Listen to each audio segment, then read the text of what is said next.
मारेगाव वार्ता। राळेगावात घरकुल लाभार्थ्यांना मोफत रेतीची मागणी। रेती घाटांचा तातडीने लिलाव करण्याबाबत शिवसेनेचे तहसीलदारांना निवेदन।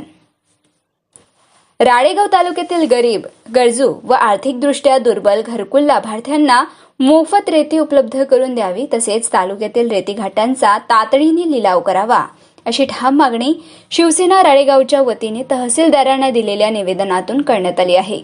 तालुक्यात प्रधानमंत्री आवास योजना, रमाई आवास योजना, शबरी आवास योजना तसेच इतर शासकीय घरकुल योजनांतर्गत शेकडो लाभार्थी घर बांधणी करत आहे।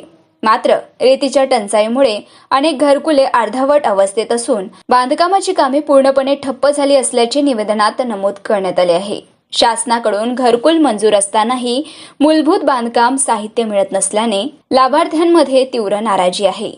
रेती घाटांचा वेळेत लिलाव न झाल्यामुळे तालुक्यात कृत्रिम रेती तुटवडा निर्माण झाला असून याचा थेट फटका घरकुल लाभार्थ्यांना बसत आहे। अवैध मार्गाने व महाग दराने रेती खरेदी करण्याची वेळ लाभार्थ्यांवर आली असून त्यामुळे गरीब नागरिकांची आर्थिक पिळवणूक होत असल्याचा आरोप शिवसेनेने केला आहे। यामुळे शासनाचा महसूल बुडत असल्याचे निवेदनात स्पष्ट करण्यात आले आहे। शिवसेना राळेगावच्या वतीने शासन निर्णयानुसार सर्व शासकीय घरकुल लाभार्थ्यांना मोफत अथवा सवलतीच्या दरात रेती देण्यात यावी, तालुक्यातील सर्व पात्र रेती घाटांचा तात्काळ लिलाव करण्यात यावा, तसेच लिलाव होईपर्यंत विशेष परवानगीने रेती उपलब्ध करून देण्यात यावी, अशा मागण्या करण्यात आल्या आहे। दरम्यान मागण्यांवर तातडीने कार्यवाही न झाल्यास घरकुल लाभार्थ्यांसह तहसील कार्यालयासमोर तीव्र आंदोलन छेडण्यात येईल, असा इशाराही शिवसेना राळेगाव वतीने प्रशासनाला देण्यात आला आहे।